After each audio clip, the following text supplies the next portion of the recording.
이 민주주의는 이렇게 물으면 되는 것이죠.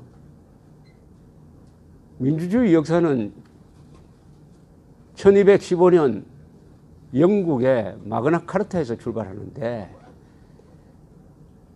그 마그나 카르타에서 대헌장에서 출발한 민주주의가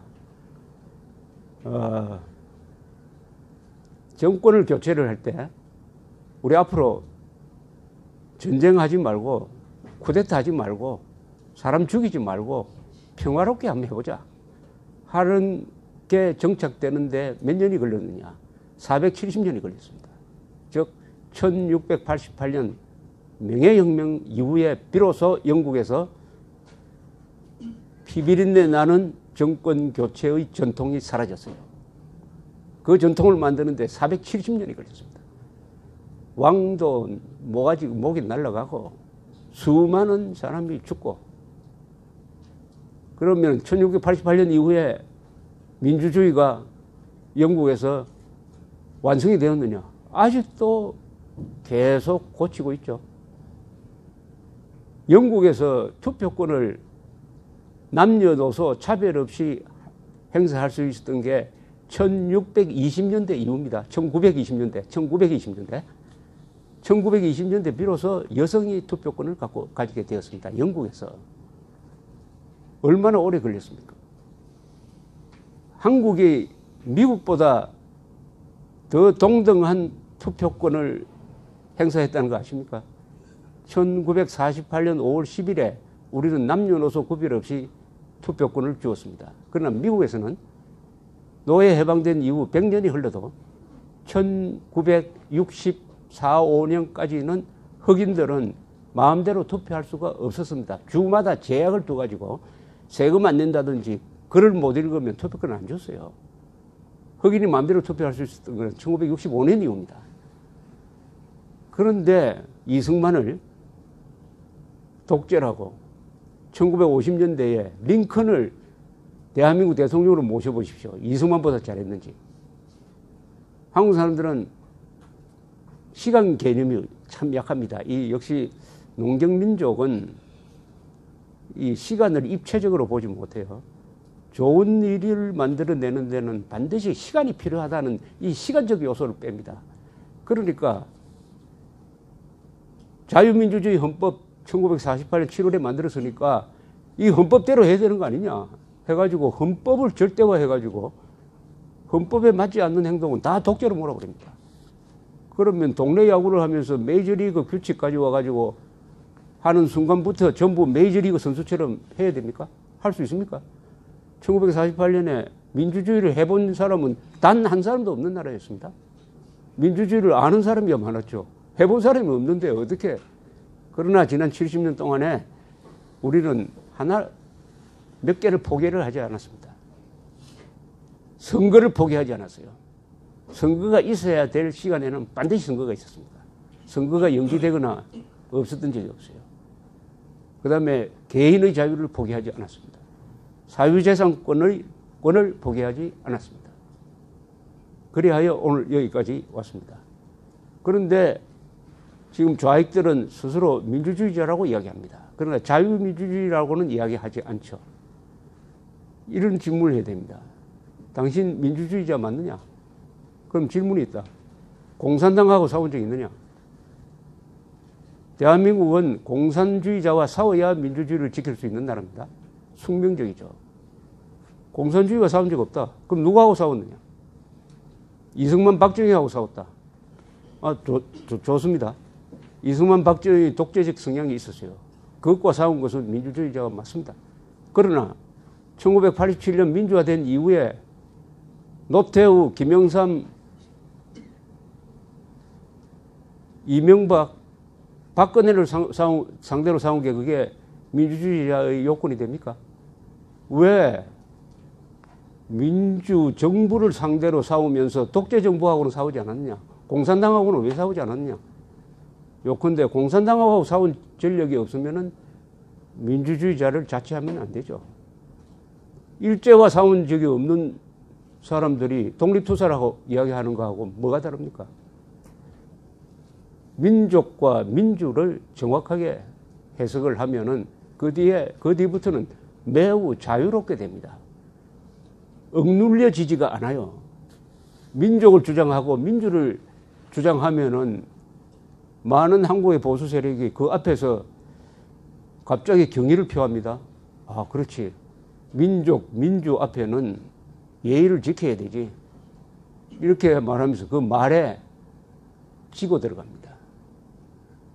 제가 말씀드리려고 하는 것은 민족과 민주를 정확하게 해석하죠. 그 다음에 평화에 대해서는 일찍이 이승만 대통령이 정확하게 규정을 했습니다. 무조건적 평화주의자는 간첩과 같다. 무조건적 평화주의자는 어떤 사람들이냐? 북한이 핵무장했는데도 사드 배치하지 말자. 남침했는데도 우리 항전하지 말자. 핵미사일 대피훈련하면은 국민들을 불안에 떨게 하니까 하지 말자. 이게 다 무조건적 평화주의자입니다. 무조건적 평화주의자는 그 주장하는 그 간첩은 아닙니다. 그 사람들이.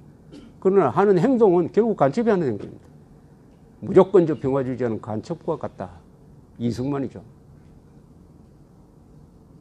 오늘날 이 난국을 해치려면은 교과서가 있죠. 이승만이란 교과서와 박정희란 교과서죠.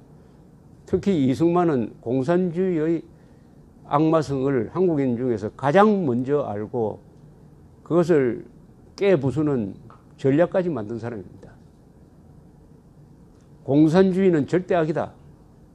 호열자와 같다. 인간은 호열자와 같이 살 수 없다. 따라서 좌우 합작 안 된다죠.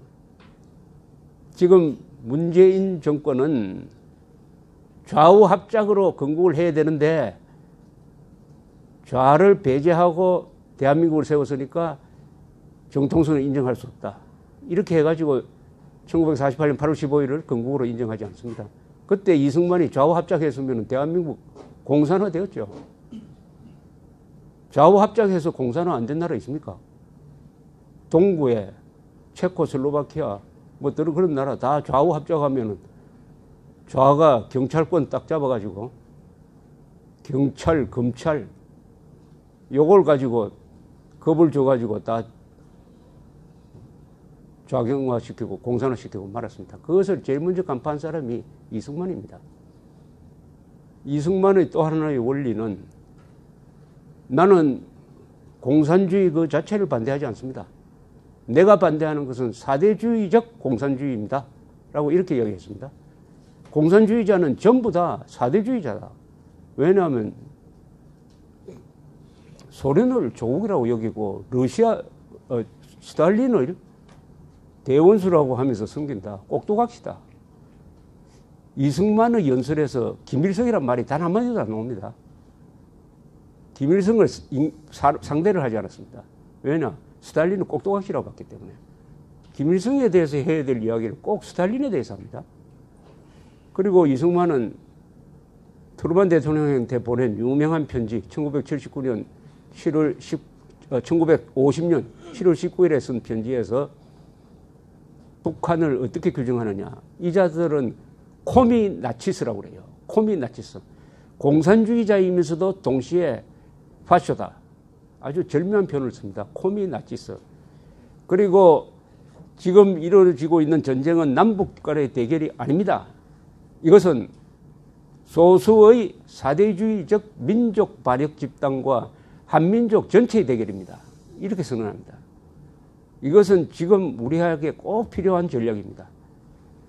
남북 대결이 아닙니다. 북한 노동당 정권도 아니에요.